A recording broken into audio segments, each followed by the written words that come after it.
Salam Bapak Ibu yang dikasihi oleh Tuhan kita Yesus Kristus. Senang sekali kita berjumpa kembali dalam program Sarapan Rohani Jemaat Galang Ningyang Abian Basi pada hari ini Selasa 22 April 2025.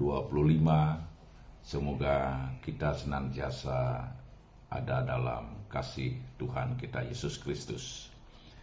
Bapak Ibu sekalian, sebelum kita memulai akan kegiatan kita pada hari ini, baiklah kita akan mendasari dengan pembacaan firman Tuhan, sehingga harapan kita semua aktivitas kita pada hari ini sampai nanti sore bisa berjalan dengan baik. Kita berdoa. Ya Tuhan Allah Bapa kami di surga, Bapa yang sungguh mengasihi dan memberkati hidup kami. Terima kasih atas pemeliharaan-Mu, sehingga pada pagi hari ini kami boleh menikmati hari-Mu yang baru dengan penuh syukur. Sebelum kami melakukan kegiatan kami pada hari ini, kami ingin mendasari dengan pembacaan firman Tuhan.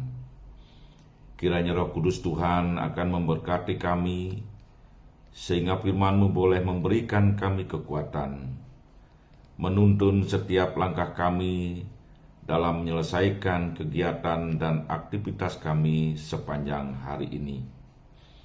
Anugerahkan kami roh hikmat, Engkau curahkan Roh Kudus-Mu kepada kami, sehingga kami sungguh mengerti dan memahami maksud kebenaran firman Tuhan.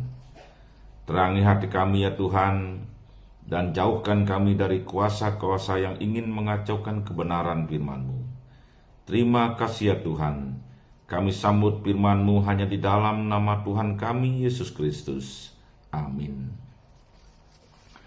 Bapak Ibu yang dikasihi oleh Tuhan kita Yesus Kristus, bacaan firman Tuhan pada hari ini terambil dalam Yesaya 53 ayat yang ke-6 dan 1 Petrus 2 ayatnya yang ke-24. Demikian bunyi firman Tuhan.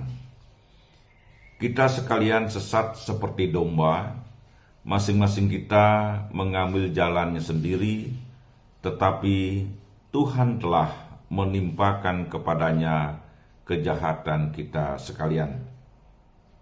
1 Petrus 2 ayat yang ke-24, Ia sendiri telah memikul dosa kita di dalam tubuhnya di kayu salib, supaya kita yang telah mati terhadap dosa, hidup untuk kebenaran. Judul pembacaan firman Tuhan pada pagi hari ini, Keselamatan dari Kristus bagi manusia. Bapak Ibu serta saudara-saudara yang diberkati oleh Tuhan, setiap manusia diberikan kebebasan untuk menentukan hidupnya sendiri. Bebas untuk memilih dengan siapa ia akan berbicara, bebas untuk mencari teman yang sepadan, bebas untuk menentukan segala sesuatu dalam hidup. Kebebasan itu tidak selalu berdampak positif, namun bisa juga berdampak negatif. Kebebasan bisa membawa manusia pada kebaikan jika ia mampu bijaksana dalam memilih. Sebaliknya, kebebasan bisa membawa manusia pada kesesatan jika ia hanya memilih hal-hal yang memberi kenikmatan sesaat. Hal ini tentu sangat dekat dengan kita, sebab di dunia ini kita selalu diperhadapkan dengan pilihan-pilihan. Kita cenderung akan memilih apa yang baik bagi pandangan kita, apa yang menguntungkan, apa yang instan dan berguna bagi hidup kita. Sejak awal manusia telah gagal untuk memilih yang baik dalam hidupnya, sebagaimana Adam dan Hawa yang memilih untuk mendengarkan perkataan ular. Hal ini membawa mereka pada dosa dan jauh daripada Tuhan. Ketika manusia berada dalam dosa, ia bagaikan domba yang sesat tanpa gembala. Tidak ada yang menuntunnya, tidak ada yang mengingatkan, dan tidak ada yang menjaganya. Akan tetapi kita harus bersyukur, sebab seberapapun jauhnya kita melangkah tanpa Tuhan, Ia tetap memberi keselamatan bagi kita. Manusia telah berbuat dosa, namun Tuhan Yesus yang justru membayar semua dosa-dosa kita. Kristus sendiri telah memikul dosa di kayu salib. Ia telah mati untuk menebus segala dosa kita. Ia juga membuktikan kemenangannya terhadap maut dengan bangkit dari antara orang mati. Hal ini menunjukkan betapa besar pengorbanan dan kuasa Yesus dalam hidup kita. Ia tidak pernah menghitungkan sakit yang akan Ia alami untuk menebus dosa kita.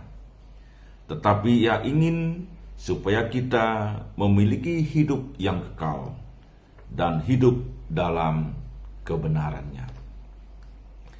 Keselamatan dari Kristus bagi manusia diberikan dengan cuma-cuma karena kasih-Nya bagi kita. Oleh sebab itu, marilah kita senantiasa merespon hal ini dengan menjadikan Tuhan Yesus sebagai gembala dalam hidup kita. Menjadikan Ia sebagai satu-satunya penuntun hidup kita. Bapak Ibu yang dikasihi oleh Tuhan, kiranya renungan ini membawa kita semakin dekat kepada hati Tuhan dan mendorong kita untuk hidup seturut dengan kasih karunia yang telah Ia anugerahkan kepada kita melalui pengorbanan Yesus Kristus. Amin. Bapak Ibu yang dikasihi oleh Tuhan, mari kita berdoa. Tuhan yang Maha Kasih, kami mengucap syukur atas kasih setia dan keselamatan yang Engkau berikan dalam hidup kami.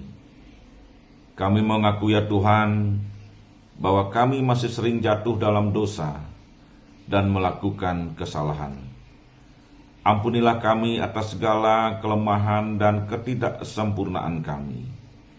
Kami memohon, ubahlah hati dan jalan hidup kami, agar kami dapat menjadi alat berkat bagi sesama dan memuliakan nama-Mu. Mampukan kami untuk hidup dalam kasih dan kebenaran-Mu. Ya Tuhan Allah Bapa kami di surga, pada hari ini jemaat-Mu yang Engkau kasihi di tempat ini, Jemaat Galangning yang Abian Base, akan melakukan aktivitasnya masing-masing. Oleh karena itu Tuhan, Engkau berkati setiap jemaat-Mu yang melakukan aktivitas pada pagi hari ini, siang hingga sore nanti. Jauhkan mereka dari kuasa-kuasa yang membahayakan, dan biarlah damai sejahtera Tuhan akan menuntun kami semua di dalam kami melakukan aktivitas kami pada hari ini. Bapa dalam surga, kami teringat akan saudara-saudara kami yang mungkin pada saat ini mengalami pergumulan. Biarlah Engkau memberkati mereka semua, memberikan uluran tangan kasih-Mu Tuhan, mendengar setiap pergumulan mereka masing-masing, dan kiranya Engkau memberikan damai sejahtera bagi kami semua.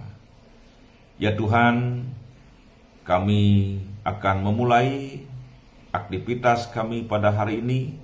Kami memulainya di dalam nama Allah Bapa, Allah Putra, dan Roh Kudus. Amin. Bapak Ibu yang dikasihi oleh Tuhan, selamat beraktivitas. Kiranya Tuhan memberkati kita semua. Salam.